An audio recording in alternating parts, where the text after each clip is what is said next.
আজকে আমরা 20,000 সেগমেন্টের দুটো স্মার্টফোনের ভিতরে কম্পারিজন করব, আইটেল S25 আলট্রা এবং ইনফিনিক্স হট 50 প্রো, এবং আপনাদেরকে বলবো যে এই দুটো স্মার্টফোনের ভিতরে কোনটি এই বাজেট পয়েন্ট থেকে সেরা ডিসপ্লে, সেরা ক্যামেরা এবং সেরা পারফরমেন্স, এবং কোনটি কোন দিক দিয়ে এগিয়ে, আর আপনার জন্য কোনটি বেস্ট হবে যদি আপনার বাজেট 20,000 টাকা হয়। এই টু জেড আজকের ভিডিওতে আমরা জানবো। তো প্রথমে আমরা শুরু করব দুটো ফোনের আনবক্সিং দিয়ে। তো বক্সের ভিতরে প্রায় সেম কিছু পেয়ে যাবেন, কিন্তু কিছুটা এখানে পার্থক্য রয়েছে। তো দুটো ফোনের বক্সের ভিতরে user manual, SIM ejector pin, back cover, type C cable. আইটেলের বক্সের ভিতরে আপনারা 18 ওয়াটের একটি চার্জার পাবেন, আর ইনফিনিক্সের বক্সের ভিতরে 33 ওয়াটের। তো এই দিক দিয়ে আইটেলের তুলনায় ইনফিনিক্স কিছুটা এগিয়ে থাকছে। আর আইটেলের বক্সের ভিতরে আপনারা একটি স্ক্রিন প্রোটেক্টর পেয়ে যাবেন, যেটা আপনারা ইনফিনিক্সের বক্সের ভিতরে পাচ্ছেন না, এবং পেয়ে যাবেন কাঙ্ক্ষিত দুটো ফোন। তো বন্ধুরা, এই হলো দুটো ফোন, আইটেল S25 আলট্রা এবং ইনফিনিক্স হট 50 প্রো। তো দেখে আপনারা বুঝতে পারছেন যে দুটো ফোনের ডিজাইন এখানে ভিন্ন রকমের দেওয়া রয়েছে। স্যামসাংয়ের কপি করেছে আইটেল S25 আলট্রা, যেটা দেখেই বোঝা যাচ্ছে, আর ইনফিনিক্স এখানে একটি ইউনিক টাইপের ডিজাইন তারা দিয়েছে। তো যার কাছে যেটা ভালো লাগছে সেটার নাম কমেন্টে জানাতে পারেন। দুটো ফোনে এখানে আপনারা মোট 3টি কালারে পাবেন। আইটেলের ফোনটি ব্রোমো ব্ল্যাক, মিটিওর টাইটেনিয়াম এবং কোমোডো ওশেন। তো এখানে আমার কাছে কোমোডো ওশেন কালারটি বেশি ভালো লেগেছে আইটেলের ক্ষেত্রে। আর ইনফিনিক্সের ফোনটি পাবেন স্লিক ব্ল্যাক, টাইটেনিয়াম গ্রে এবং গ্লাসিন ব্লু। তো এখানে আমার কাছে ইনফিনিক্সের ক্ষেত্রে ব্লু কালারটি বেশি ভালো লেগেছে। দুটো ফোনই হলো এখানে প্লাস্টিক বিল্ডের।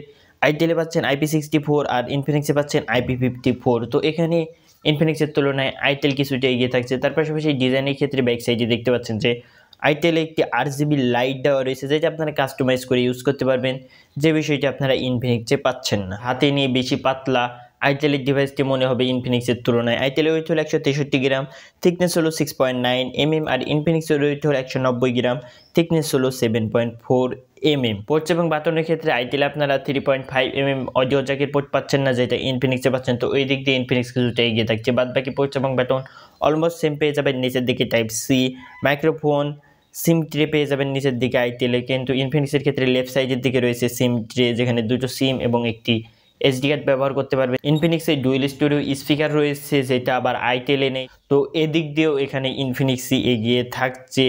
আইটেলে সিঙ্গেল স্পিকার পাচ্ছেন, ভলিউম রকার, পাওয়ার বাটন দুটো ফোনের রাইট সাইডের দিকে রয়েছে। দুটো ফোনে আপনারা অপটিক্যাল ফিঙ্গারপ্রিন্ট সেন্সর পেয়ে যাচ্ছেন। ফ্রন্ট সাইডে অর্থাৎ দুটো ফোনের ডিসপ্লে পাচ্ছে চলে এলে। এখানে দুটো ফোনেই সুন্দর 500 ডিসপ্লে দেওয়া রয়েছে, তবে সিন বেজেল এখানে ইনফিনিক্সের তুলনায় আইটেলে ন্যানো দেওয়া রয়েছে, যেটা আপনারা দেখেই বুঝতে পারছেন। এর কারণ আইটেলে আপনারা 3D কার্ভ ডিসপ্লে পাচ্ছেন, আর ইনফিনিক্সে পাচ্ছেন ফ্ল্যাট ডিসপ্লে। তো ডিসপ্লের ক্ষেত্রে আপনাদের কাছে যদি কার্ভ ডিসপ্লে ভালো লাগে, তাহলে ডিসপ্লের দিক দিয়ে আইটেলকে এগিয়ে রাখতে পারেন। আর যদি কার্ভ ডিসপ্লে আপনাদের বেশি পছন্দ না হয়ে থাকে, তাহলে এখানে ইনফিনিক্সকে এগিয়ে রাখতে পারেন।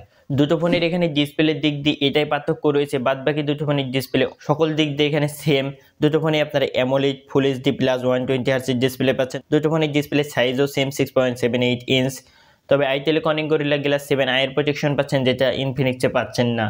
তো এখানে প্রোটেকশন আইটেলে থাকলেও এখানে আইটেলের ডিসপ্লেটি কার্ভ হওয়ায় আপনারা জানেন যে কার্ভ ডিসপ্লে সহজেই ভেঙে যায়। এই রিস্কটি কার্ভ ডিসপ্লের ক্ষেত্রে থেকেই যায়, যেটা আসলে ফ্ল্যাট ডিসপ্লে হয় না। দুটো ফোনের ব্রাইটনেসও এখানে অলমোস্ট সেম। আইটেলে 1400 নিটস পিক ব্রাইটনেস পাচ্ছেন, আর ইনফিনিক্সে পাচ্ছেন 1800 নিটস পিক ব্রাইটনেস। তবে এখানে ডিসপ্লের ক্ষেত্রে দুটো ফোনের ভিতরে ক্লিয়ারলি বলা না গেলেও পারফরমেন্সের দিক দিয়ে ক্লিয়ারলি এখানে ইনফিনিক্সে এগিয়ে থাকছে। ইনফিনিক্সে পাচ্ছেন মিডিয়াটেক হিলিও G100A চিপসেট, আর আইটেলে পাচ্ছেন ইউনিসি T620। তো এই দুটো পয়সার ভিতরে কম্পেয়ার করতে গেলে রেজাল্ট আপনারা স্ক্রিনেই দেখতে পাচ্ছেন। এখানে হিলিও G100 সকল দিক দিয়ে এগিয়ে। তার পাশাপাশি আন্তত বেঞ্চমার্ক স্কোর দেখতে গেলেও এখানে ইনফিনিক্সই এগিয়ে থাকছে আইটেলের তুলনায়। তো এখানে বলতেই পারি যে বেটার পারফরমেন্স আইটেলের তুলনায় আপনারা এখানে ইনফিনিক্সেই পাবেন। দুটো ফোনই Android 14 পাচ্ছেন, তবে এখানে আবার আইটেল কিছুটা এগিয়ে থাকছে। আইটেলে তারা বলেছে 2 বছরের OS আপডেট দিবে, আর ইনফিনিক্সে আপনারা সর্বোচ্চ 1 বছরেরই পাবেন, এখানে 2 বছরের পাবেন না। আইটেলে পাচ্ছেন আইটেল OS, আর ইনফিনিক্সে পাচ্ছেন XOS, যেটা আপনারা সকলেই জানেন যে আইটেল OS এবং XOS অলমোস্ট এখানে সেম রয়েছে। আর ব্যাটারির ক্ষেত্রে যেটা আপনারা শুরুতেই দেখলেন যে এখানে আইটেলের তুলনায় ইনফিনিক্সে বেশি ওয়াটের চার্জার পাচ্ছেন 33 ওয়াট, আর আইটেলে পাচ্ছেন 18 ওয়াট। তো এই দিক দিয়ে চার্জিং সাপোর্টের দিক দিয়ে ইনফিনিক্স এগিয়ে থাকছে, আর ব্যাটারি সেম রয়েছে দুটো ফোনে 5000 mAh।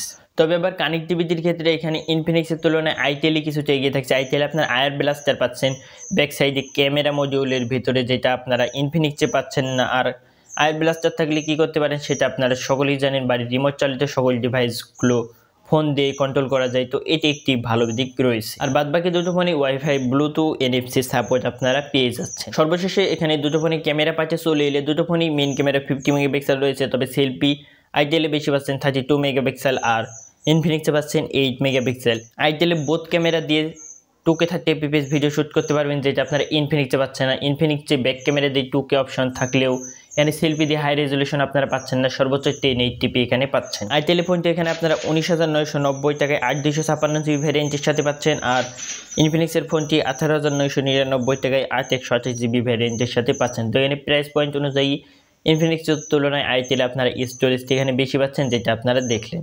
তো এখানে কনক্লুশনে চলে এলে যেটা আপনারা ভিডিওতে দেখতে পেলেন যে কোন ফোনটি কোন দিক দিয়ে এগিয়ে, তো আপনারা স্ক্রিনে একটি চার্ট দেখতে পাচ্ছেন, এখানে ক্লিয়ারলি দেওয়া রয়েছে যে কোনটি কোন দিক দিয়ে এগিয়ে রয়েছে। আমি যদি এক কথায় বলতে যাই তাহলে এখানে আপনারা পারফরমেন্সের দিক দিয়ে বেটার চাইলে ইনফিনিক্সেরটি এগিয়ে রাখতে পারেন, কিন্তু যদি আপনারা এই বাজেটের ভিতরে কার্ভ ডিসপ্লে প্লাস স্টোরেজটি বেশি যাচ্ছেন 256GBর মতন, তাহলে এখানে আইটেল একটি দেখতে পারেন। তো আপনাদের কাছে এই দুটো স্মার্টফোনের ভিতর থেকে কোনটি সবচেয়ে ভালো লাগলো অবশ্যই কমেন্ট করে জানাবেন। ভিডিওটি ভালো লাগলে লাইক, কমেন্ট, শেয়ার, সাবস্ক্রাইব করা ভুলবেন না। দেখার জন্য কোনো ভিডিওতে ভালো থাকবেন, সুস্থ থাকবেন, আল্লাহ হাফিজ।